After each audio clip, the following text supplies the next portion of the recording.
Hey everybody, Icy Cat here. We are going to be going over everything that we know is coming in next season's content update. From the confirmed, to the leaked, to the probable, we're going to go over everything that's coming next season, next.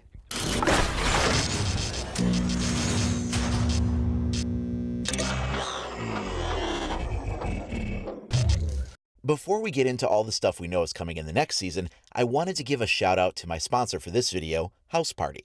Right now, we're all confined to our houses on self-quarantine, and interacting with friends and family from outside your home is a luxury we used to take for granted. With House Party, you can still connect with those people quickly, easily, and best of all for free. Use my link below to download the House Party for yourself. So House Party is like a social video hangout right on your cell phone.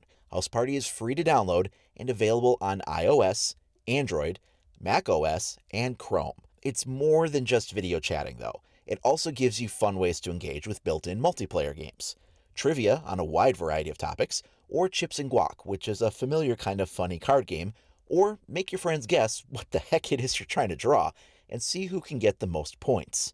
There's several different game types to try, so it's free, you can get it on just about anything, and it's a great way to overcome social distancing while having fun. Just use my link below to download the House Party for yourself. Thanks to Epic Games for sponsoring this video. Okay, so let's take a look at what we know for Season 2 of Year 5. It is going to be called Operation Hidden Eyes. And if we take a look at the Year 5 Season 2 roadmap here, we can see that we are getting the House Rework, as well as 2 operators, one from South Africa and one from Norway. We now know, thanks to leaks, who those operators are, what they do, what their weapons and gadgets loadout are. We're going to talk about all of that in a minute. We also see that there's going to be a new event listed. We also know what that is going to be, and we'll get to that in a minute. But first, let's start with the one thing that's already been revealed in full, and that is that we are going to be getting the house map as a rework. This is going to be the first casual map rework that they've done in the game. So this game isn't being remade for Pro League. It's not even necessarily being made to appear in Ranked. It probably won't appear in Ranked. But House is being made into a larger version of what it used to be. They show a lot of before and after examples of how the map seems to have changed, from rooms that have been finished off to layouts of rooms that have been changed to completely new additions, as well as an entire facelift on all of the graphics, textures, and lighting that are within this map. So we know for sure that the House rework is going to be what we're going to see for the new map for Season 2. So now let's talk about those 2 new operators.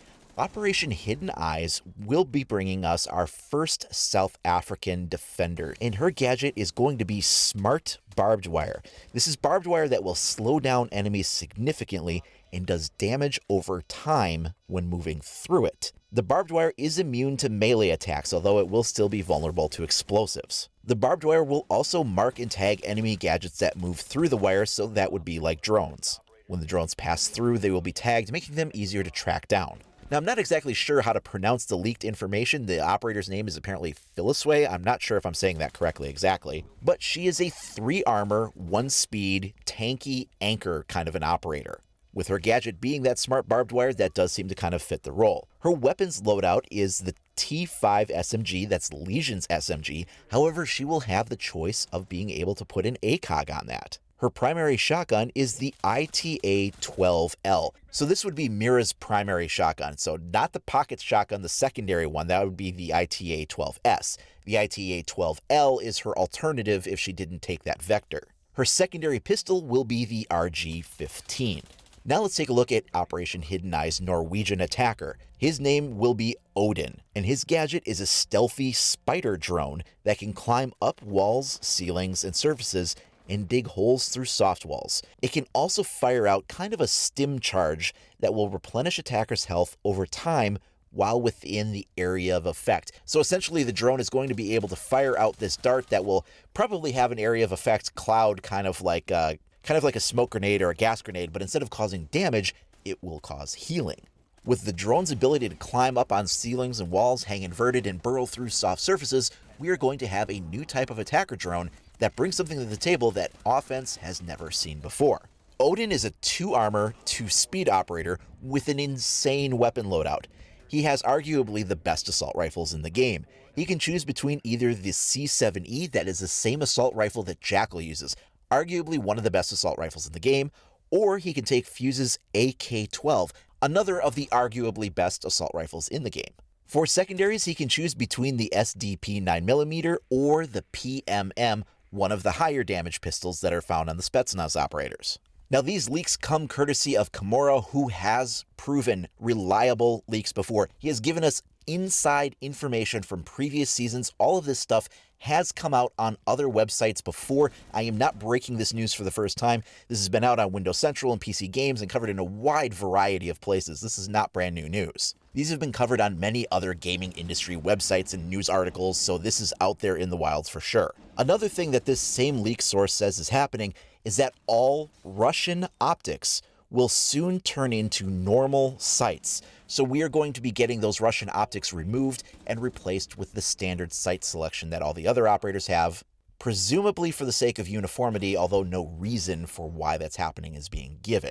Additionally, the red dot optic is going to be available for all pistols going forward. Now, currently, the couple of pistols that do have a red dot do not enable you to take it off. It isn't a choice. It's just fixed. It's there. You can't take it off if you would rather do the iron sights.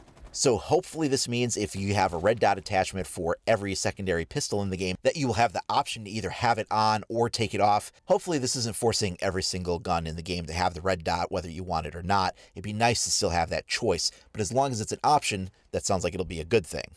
The removal of the Russian optics, though, is a little bit harder to get behind. Hopefully once they announce that change, they will release some information as to why that's happening. Or, crossing my fingers, hopefully they'll even just change their mind and not pursue that one after all. Now let's talk about the special event that is going to be coming for this next season.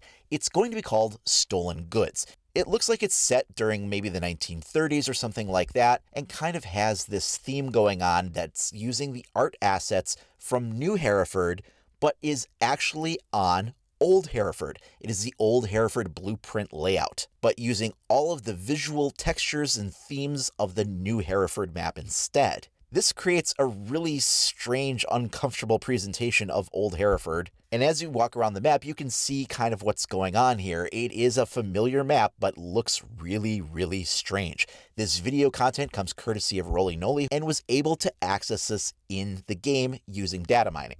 We do see some interesting things of note here. As you watch the footage, you'll see that there are safes that are located around as well as hostages. It seems like there's more than one kind of objective type at work here. Although they're able to interact with the safes as an objective type, when they do, nothing happens. So it seems like maybe that's an unfinished component that hasn't been finalized. Also, there's some interesting destruction mechanics that are going on, and you can't see it in too many shots here, but apparently you have the ability to breach some of the soft breach floors and ceilings without having crossbeams present. Obviously, it's going to be really interesting to see how this impacts gameplay in some significant ways. This open destruction may be limited to only specific sections in the map. We'll have to wait and see, but it is a new type of destruction gameplay mechanic that we haven't yet seen. It's hard to say exactly when Stolen Goods will drop. We may see that next month, or we may see that when the actual Season 2 does go live, but we know that this is the next event that's coming. So now we'll take a step away from the things that are leaked from credible sources that are almost certain to be coming, and now we'll step into more of the area of things that we know are coming. We just don't know exactly when, but they're probable. So the first of these is going to be the Takako Rework. Now this was shown a couple of months ago during the full reveal panel showing the year ahead, and at that time Takako was fully playable. You could see him using his LMG as a primary, you could see him using this new grenade launcher secondary gadget, he had this new custom sight that was on there for a holographic. Takako was very much in a playable state at that point already a couple of months ago. So will he be released with Season 2? The answer is that it is very likely. He's been in a playable state for a long time. For the last few months, they've been playtesting him and making tweaks and adjustments already. There's really little reason to sit on the release of Takako as a reworked operator at this point, so it's likely that we will see him finally get released. I'd put the chances of that happening at about 75 to 80%. The only other reason why you wouldn't maybe release Takako is if you were saving him for Season 3. Now, there's no reason to do that from a playability standpoint. He looks like he's pretty much ready to go, and he's had a significant amount of time to be playtested, but Season 3 sees the first time we will have a season that only has one operator released instead of two, and having a reworked Takako come out with that new operator may essentially give you a little bit of a softened blow by giving you an operator and a half, essentially, because that reworked Tachanka could kind of lighten the blow of having had that second operator release taken away. That would be about the only reason to really sit on Tachanka's release until Season 3, because as I said, he's in a playable state months ago, and there's no reason you couldn't deploy him at this point. Next up, we have a lot of new features that were revealed in the Year 5 roadmap that are going to be coming to the game and weren't released with Season 1. It's doubtful that all of these will be released at one go in Season 2. They will probably spread these out over the year. So it's just a matter of which of these new mechanics we'll see coming. Of those, we have the game replay feature, where you can essentially play back your game after you've already played it and see it from everybody's point of view, using essentially that Pro League spectator view kind of camera perspective, where you can view everything from above or see anything from any player's perspective on either team, see highlights of other people through walls, and kind of see what happened. That replay feature is coming at some point. We also have the reputation system coming in, which will allow players to build a reputation based on how they interact with other players in the game community, and this will have impact on the way that you get matched with other players in the future. And the reputation system will also have a memory. It's not just like the current in-game team kill system, where it sort of only remembers it from round to round within a match. This is going to be a system that follows your account. Your reputation will be tied to your account, so it's not going to be just on a game-by-game basis. If you're going to have a negative reputation, you're going to have to influence that positively over time in order to restore it. Another new gameplay mechanic that is coming is going to be Ping 2.0. This is the ability for players on cameras, whether they're drones or defender cameras, to go ahead and tag actual objects. So you're no longer limited to simply just scanning operators. Now, if you put your reticle on top of a gadget and hit your scan, you will mark that gadget for other people. This even includes marking the diffuser if it's placed down. This isn't just restricted to camera view, though. The player can also do this if you put your reticle on top of a gadget and then you ping that gadget. It will then have an icon gadget marker associated with it too, so you can do this either as a live player or in a support role using the cameras. The final revealed feature that they showed was going to be the map ban system. You're presented with a selection of 3 maps, and then everybody gets a chance to vote. Based on that priority, then 2 of the maps will be discarded, and that is the map everybody will play on. Now, as I said before, it's really doubtful that all of these features are going to be dropping all at once right away with Season 2, so probably only 1 or 2 of these are going to come. We're not exactly sure on how everything is going to wind up being revealed for Operation Hidden Eyes, as due to the current situation of everyone being on self-quarantine and working from home, the Pro League event that would have taken place in May has been canceled. Now, the new season will continue to go on at that point, but it's just a matter of how that information is going to be presented and given to us as a community. There will still almost certainly be the 3-week testing period on the test servers for the new season's content before it gets pushed out to everybody, so even though that would have been in May, we're probably looking at very early June for when this season will go live. Now, we're already pretty much halfway through April, so with the May reveal coming next month, that's not that far away. So what do you guys think of all of this news and information that's coming our way? Between the new South African defender Philiswe, the new attacking operator from Norway Odin, the Stolen Goods live event, the house rework, the Tachanka rework, and all of the possible options for what we're going to be getting for new gameplay mechanics launching next season. What are some of your favorites? Let me know down in the comments below. Also, just a reminder, if you haven't already, please check out our podcast, Rainbow Six Radio. This is a weekly podcast. We do this every week, and it is a great way for you guys to interact with us. We have a Rainbow Six Radio subreddit set up. You can check that out. We make sure to post all of our new podcasts over there. You can also find the Rainbow Six Radio podcast on Spotify or Apple Podcasts or Anchor or pretty much any place where you find your podcasts. Also, if you haven't already, please do like and subscribe. Be sure to click that notification icon so you are alerted as soon as new content becomes available.